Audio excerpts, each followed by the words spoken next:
अस्सलामुअलैकुम, मैं हूं इरफान समोर। दोस्तों, अभी इलेक्शन हुए थे, शहबाज शरीफ साहब हुकूमत बनाने के लिए पर तोड़ रहे थे। तो मैंने एक बात कही थी कि ये जो असम्बली है, ये जो वजारत उज़्मा की कुर्सी है, ये शहबाज शरीफ साहब के लिए फूलों की सेज नहीं बल्कि कांटों का बिस्तर साबित होगी। शहबाज शरीफ साहब तपते तवे पर बैठने जा रहे हैं। और मैंने यह भी कहा था कि नवाज शरीफ साहब को जब जवाब हो गया है, शहबाज शरीफ को वजीर आजम बनाया जा रहा है, तो नवाज शरीफ साहब को अब रिटायरमेंट ले लेनी चाहिए, बाकी जिंदगी सुकून से गुजारनी चाहिए। लेकिन चैन नहीं आया मियां साहब को। मियां साहब आज असम्बली पहुंच गए। दोस्तों, आज असम्बली का इफ्तिताही इजलास था, पहला इजलास था। और जो लोग एक्सपेक्ट कर रहे थे, जो पाकिस्तान तहरीक इंसाफ के लोग एक्सपेक्ट कर रहे थे, या फिर मुखालफीन या नून लीग के लोग एक्सपेक्ट कर रहे थे, उससे कहीं बढ़कर हुआ है। आज बाकायदा सरप्राइज दिया गया है तहरीक इंसाफ की जानिब से नून लीग को। इवन मियां नवाज शरीफ साहब के साथ जो आज हुआ है, और नवाज शरीफ साहब को जो वहां से भागना पड़ा है, दोस्तों वो बड़े हैरानकुन मनाजिर थे। आज के सेशन में तो कयामत टूट पड़ी नून लीग पर। एक एक चीज आज आपको मैं बताता हूं, और उन विजुअल्स के बारे में आपको खास तौर पर बताऊंगा जो विजुअल्स टीवी चैनल्स बार बार स्किप करते रहे, और उनके प्रोड्यूसर्स जो हैं वो बार बार स्विच करते रहे कि जब वो विजुअल्स आते थे स्विच कर देते थे। उनके बारे में भी मैं आपको बताऊंगा, और सरप्राइज के बारे में भी आपको बताऊंगा। लेकिन उससे पहले एक बात लाजमी बताना चाहूंगा, वो ये कि आपका ये जो मेन स्ट्रीम मीडिया है, ये जो न्यूज चैनल्स, ये रिमोट से स्विच करके आप देखते हैं। आज आपने इजलास भी देखा होगा दोस्तों, ये इस वक्त प्रोपेगेंडा मशीन्स बने हुए हैं। आज फिर प्रोपेगेंडा करते नजर आए, आज फिर कंट्रोल होते नजर आए, और लिहाजा इनसे बचिए। दूसरी जानिब ये वारदातें डालने में लगे हुए हैं, और हम इंशाल्लाह इनको एक्सपोज करते रहेंगे। आप भी मेरे साथ जुड़ जाइए, चैनल को सब्सक्राइब कर लीजिए, क्योंकि आपका ये अपना चैनल है। और घंटी के बटन को लाजमी दबाएं ताकि कोई भी वीडियो आए तो वो आप तक फौरन पहुंच जाए। दोस्तों, बात शुरू करते हैं आज के इजलास की। आज कौमी असम्बली का इफ्तिताही इजलास था, और पाकिस्तान तहरीक इंसाफ की वापसी हुई है कुछ 22 माह के बाद इस इजलास में।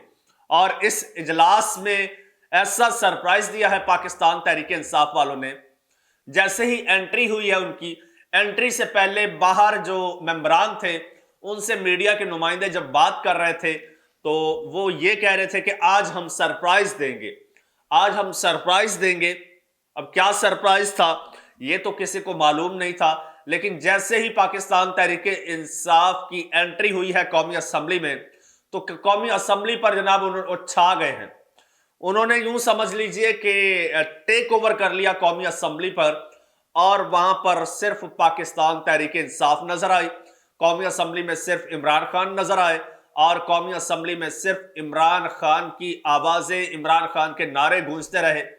और पाकिस्तान तहरीक इंसाफ ने बर्तरी शो कर दी, नफसियाती बर्तरी शो कर दी, अक्सरियत शो कर दी, और साबित कर दिया कि आज पहले ही दिन साबित कर दिया कि इस ऐवान को चलने नहीं देना। और दोस्तों, ये चलने भी नहीं देंगे। थोड़ी सी डिटेल में बात करते हैं। हुआ यूं कि जैसे ही एंट्री हुई, तो कैदी नंबर 804 के नारों से एंट्री हुई पाकिस्तान तहरीक इंसाफ के मेंबरान की, और इमरान खान के नारों से एंट्री हुई। नारे कुछ यूं थे कि कौन बचाएगा पाकिस्तान, इमरान खान, इमरान खान। हालांकि नून लीग क्लेम करती है कि हमारे मेंबरान ज्यादा हैं, हमारी अददी अक्सरियत है, लेकिन उसके बावजूद आज नून लीग कहीं नजर नहीं आई, हर तरफ पीटीआई छाई रही। अच्छा, जैसे ही एंट्री हुई है इमरान खान साहब के नारों के साथ, सिर्फ नारे नहीं थे, जो पाकिस्तान तहरीक इंसाफ के सीनियर रहनुमा थे, उन्होंने फेस पर इमरान खान के मास्क लगाए हुए थे। उनमें असद कैसर देखे गए, अली मोहम्मद खान, शेर अफजल मरवत। इसके अलावा खवातीन में जरताज गुल साहिबा भी देखी गई, जिन्होंने इमरान खान का मास्क लगाया हुआ था। और बहुत सारे मेंबरान देखे गए वहां पर।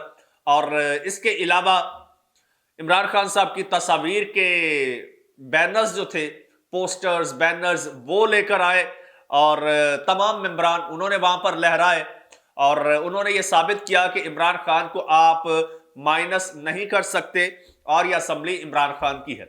अच्छा, हुआ कुछ यूं कि जब साइन करने आते थे लोग, हलफ बर्दारी ये वो सारा सिलसिला हुआ, और जब साइन करने आते थे तो वहां बड़े बड़े हैरान कुन मनाजिर वहां पर भी देखने में आए।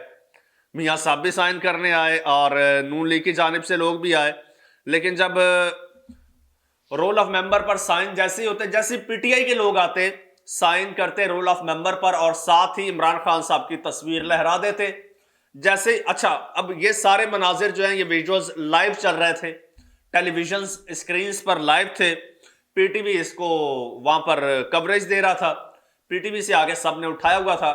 तो जैसे ही वो मेंबरान साइन करते तो रोल ऑफ मेंबर पे, तो इमरान खान साहब की यूं करके तस्वीर लहरा देते।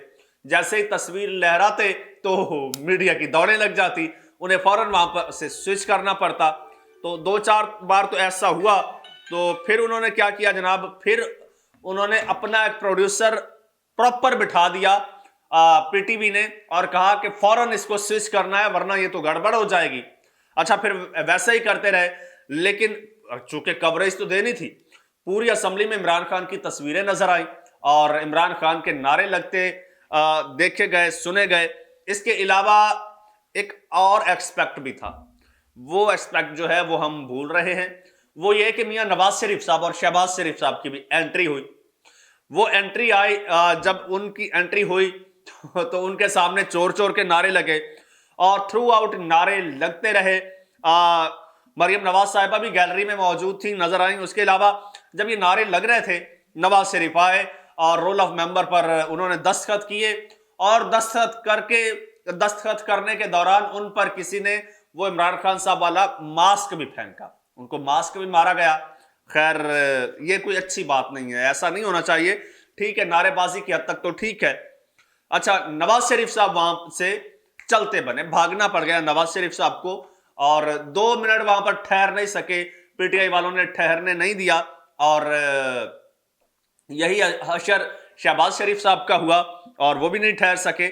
लेकिन यहां पर एक जो चीज का अब अंदाजा हो गया है कि पाकिस्तान तहरीक इंसाफ के ये जो लोग हैं, अच्छा, इन्होंने स्पीकर डाइस का घेराव भी किया। स्पीकर साहब यूं बैठे थे जो कि पीपल्स पार्टी की जानिब से, वहीं पर रजिस्टर रखा हुआ था, रोल ऑफ मेंबर, वहां पर वो सिग्नेचर करके उसके स्पीकर के सामने जो है बजाय मुखालिफिन से हाथ मिलाने के, उनसे मिलने के या मुबारकबादें लेने के, वो कैदी नंबर 804 की तस्वीर लहरा देते थे। तो यह मनाजिर भी मुखालिफिन को देखना पड़े और बर्दाश्त करना पड़े। अच्छा, इससे यह साबित हुआ है कि पाकिस्तान तहरीक इंसाफ ने और उसके अरकान ने यह फैसला कर लिया है कि अब इस असेंबली को चलने नहीं देना। अभी आगे शहबाज शरीफ साहब अगर वजीर आजम अगर बनते हैं तो फिर उन्होंने हलफ भी उठाना है, फिर उन्होंने वहां पर स्पीच भी करनी है। तो क्या ये लोग करने देंगे? बिल्कुल नहीं, हरगिज नहीं। पहले इनको एक मुराद सईद ने टिकने दे रहा था, अब तो कई मुराद सईद आ चुके हैं असेंबली में। ऐसे ऐसे लोग आए हैं कि जो इनको वहां पर सांस नहीं लेने देंगे।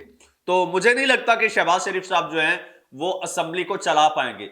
इवन जब पीटीआई को इक्तदार से निकाला गया था तो पीटीआई असेंबलियों से भी निकल गई थी, पार्लियामान से जब निकल गई थी तो बाहर रहकर पीटीआई ने इतना टफ टाइम दिया था शहबाज शरीफ साहब को कि सांस लेने का उसे मौका नहीं मिलता था और मुसलसल 16-18 महीने उनके बौखलाहट में ही गुजरे और उसका शदीद नुकसान भी हुआ उनको। तो पहले तो सिर्फ बाहर थे, अब बाहर भी हैं और अंदर भी हैं, और अंदर ऐसे उनकी एंट्री ही इतनी अग्रेसिव हुई है। तो सोचिए आगे शहबाज शरीफ साहब के साथ क्या होगा और कितने दिन शहबाज शरीफ साहब की यह हुकूमत चलेगी या ये लोग चलने देंगे। दोस्तों, ये आज की सारी सूरत हाल थी जो कि आने वाली हुकूमत का और मुस्तकबिल का पेश खैमा थी, वो मैंने सारी डिटेल आपके सामने रखी है। मजीद कुछ और खबरें भी हैं, वो इंशाल्लाह अगले वीलॉग में आपके साथ शेयर करेंगे। उसके लिए आप चैनल को सब्सक्राइब कर लीजिए क्योंकि आपका अपना चैनल है, और घंटी के बटन को तो दबाते जाइए क्योंकि अगली वीडियो आनी है तो उसका नोटिफिकेशन भी आपको मिल जाएगा। मुझे इजाजत दीजिए, अल्लाह हाफिज।